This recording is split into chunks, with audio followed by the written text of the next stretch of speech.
Hello everybody, welcome to the channel. I'm Daniel Ackerman. I am a realtor in New York City with the Queens home team at Keller Williams, and I'm also the Brooklyn and Manhattan specialist for the team. And what we're talking about today is what is a market analysis for a home in New York City. Basically, a market analysis is a report put together by a realtor or licensed real estate salesperson that details the comparable sales in the area as well as market information in order to reach an opinion of value on a property, whether it's a single family home, condo, or co-op, what have you. It's basically just a report including comparable sales and market information to reach an opinion of value. Most of you have probably heard of a comparable sales report, a report of all of the comparable sales for a given property over the last several months. And many of you might think that a market analysis and a comparable sales report is the same thing. In fact, they're not. They're similar, but they're not exactly the same. The best way to think of it is that a comparable sales report forms the basis for the market analysis, but the market analysis includes a lot more. So, comparable sales report is part of a market analysis, but a market analysis goes further than just the comparable sales report to fill out the picture and give you a better sense of the value of a property. What are those things exactly? How are they different? Well, comparable sales report everyone pretty much understands, right? You look back at the recent sales for comparable units or comparable properties over the last 3, 6, or 9 months, and typically you want that to be within a narrow area. Now our team, we do a comparable sales report within a very narrow radius, usually about 1/3 of a mile, and within the minimum amount of time possible to get, say, 4, 5, or 6 results. Any less than that and you don't really have enough data to go on. Any more than that, and sometimes it can become a little cumbersome. So you're looking for 5 or 6 recent sales within a very, very narrow radius. If you have to go back, if you can find that in 3 months, great. If you have to go back a little further, 6 or 9 months, even, that's okay as well. The reason that we do that is really important, and that is that it's the same approach that an appraiser is going to follow. And we very much build our market analysis on the appraisal approach because the appraiser's opinion is one of the most important opinions on the value of a property, because if you can't appraise, then the bank is not going to approve the loan for the buyer unless somebody brings more money to the table. Either the seller makes a concession or the buyer throws in more cash, or they meet somewhere in the middle.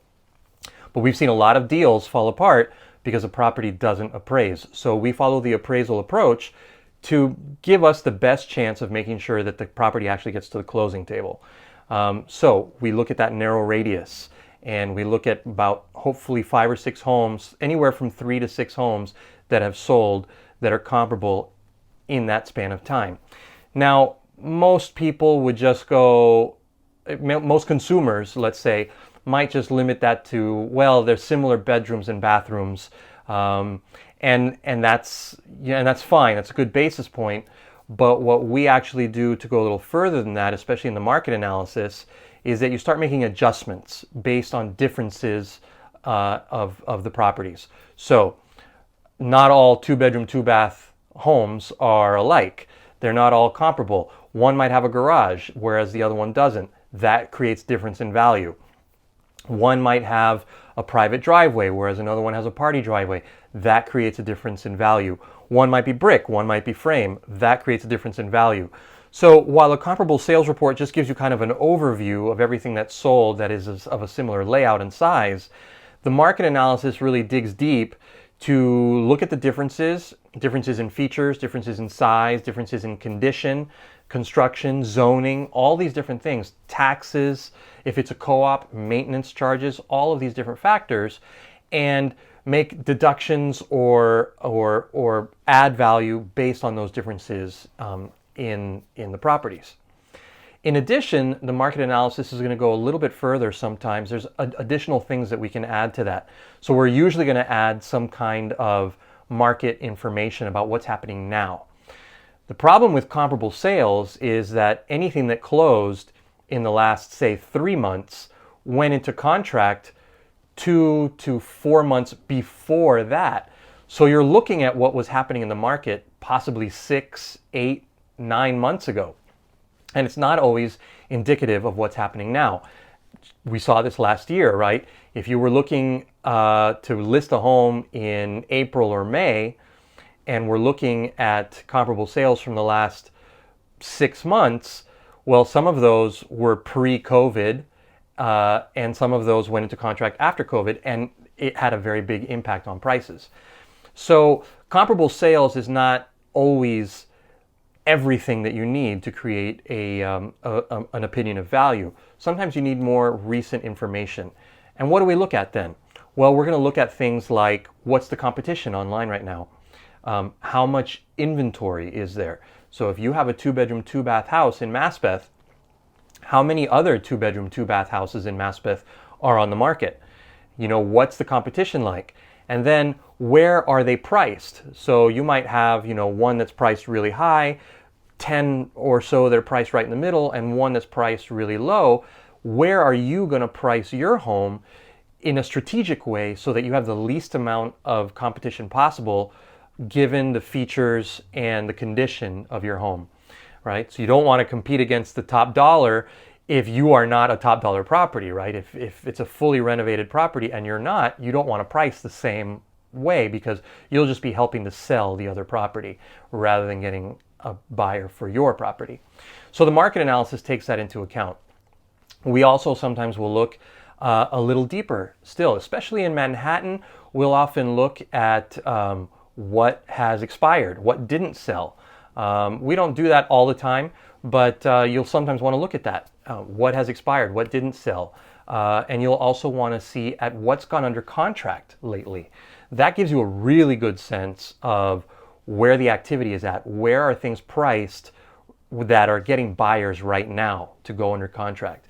So the market analysis includes a lot more than just comparable sales. You're also going to see things like months of inventory and absorption rate. Those two things are related. How quickly are things selling? How slow are things selling? How many things are going under contract every month? How many months of inventory is there on the market right now?